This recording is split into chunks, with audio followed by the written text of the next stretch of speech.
Today we're going to do a quick video on the console setup of my Vexus AVX 1980. And this applies to the 1880, it applies to any boat really. But I get a lot of questions about my setup when I'm at the ramp and when I take people fishing, kind of how I have things laid out. So I thought we'd do a quick video on the dash of my boat. So the first thing, in addition to all the stock gauges, the speedometers, fuel, all that type of stuff, one gauge that I did add is I did put a voltmeter in the dash and I hooked that up to the accessory switch. So if I flip that on, it's a real simple voltage gauge up here. It tells me the voltage and gives me a color indication of where I'm at. And you can tell I've been messing around in my boat updating my Garmin's with the software because I see the voltage is in the yellow, the batteries are 12.3. Typically they're up in the 13 range and that's green. So I did add that. I really do like that. I don't necessarily leave it on all the time, but it's a nice real quick check up at the dash to see how my batteries are doing. The other switch that I have up here is I have a three-way switch. You'll see that, a toggle switch up here. And when I flip that on, I've got some deck lighting. They're nice in the morning. They allow me to see and not trip over stuff in the boat, but at the same time, they're not blinding. The reason it's a three-way switch is I also have a switch up at the bow. So as the morning gets a little bit brighter and I'm fishing, I don't have to run back here to shut them off. I've got a switch up there that I can turn them off and on as well. I have my Raptor remote.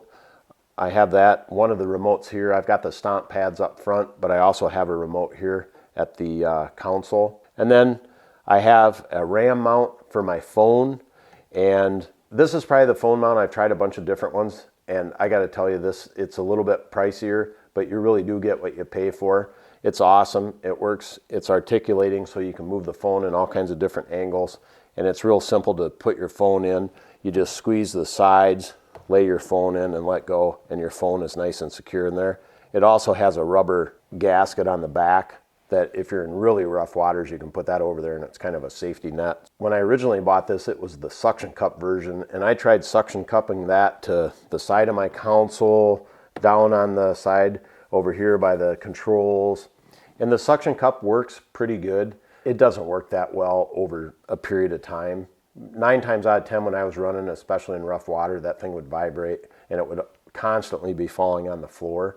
So what I did is I used my Precise Outdoor mount that I use for my Garmin's, and I actually screwed that into that. So it's not going anywhere now. It's just bolted up through the holes that were existing on the Precise Outdoors mount, and now that's nice and secure and it's right here all the time. It's within reach of my USBs that are built into the boat that came for power. It's just a nice, easy location that I can always have my phone accessible to me. Speaking of the deck mount, that's what I went with, Precise Outdoors deck mount on this. I mounted it into the existing panel. None of them are inexpensive. This is probably in the middle of the road. I think this mount is right around $200. And then I mounted it into the actual panel that came with Vexus. And I have my two 9-inch Garmin's mounted on here. Right now I'm running 93s. My plan is to upgrade. The deck at this mount allows me to upgrade all the way up to 12-inch. I don't think I'll go that far out. If I do anything, I may buy a 10-inch and keep a 9, or eventually if money wasn't an object, I'd put two 10s on here. But I'm happy with the 9s right now. And I get a lot of questions, why two graphs? And typically what I do is I'll run my map on the left unit and my right unit is where I'm running my sonar. Usually traditional sonar when I'm making a run, and then I'll use my down imaging and any other sonar I'll use on this right unit. The one time that I run sonar on my left unit, and this is one of the key reasons why I run two units, is I can run on side view. I can do the left only view on the left unit and the right only view on the right unit. So in essence, at that point, I've got 18 inches of side view. So I've got a full 9 of the right and a full 9 of the left. So if you can afford it, by all means, it's not necessary.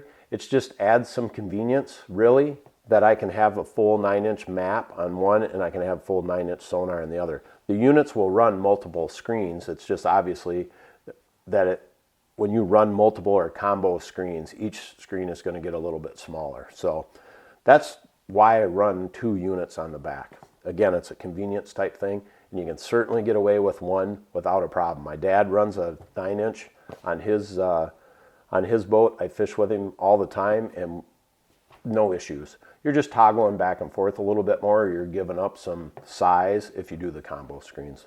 So guys, that's the setup on my console. I haven't, added a whole lot, but I will tell you the things that I've done. I've tried a lot of different versions, and I'd highly recommend everything that I just showed you. I don't think there's anything that I would say I'm not happy with. The RAM mount, again, if you get the suction cup unit, I will caution you that the suction cup can be a little sketchy sometimes.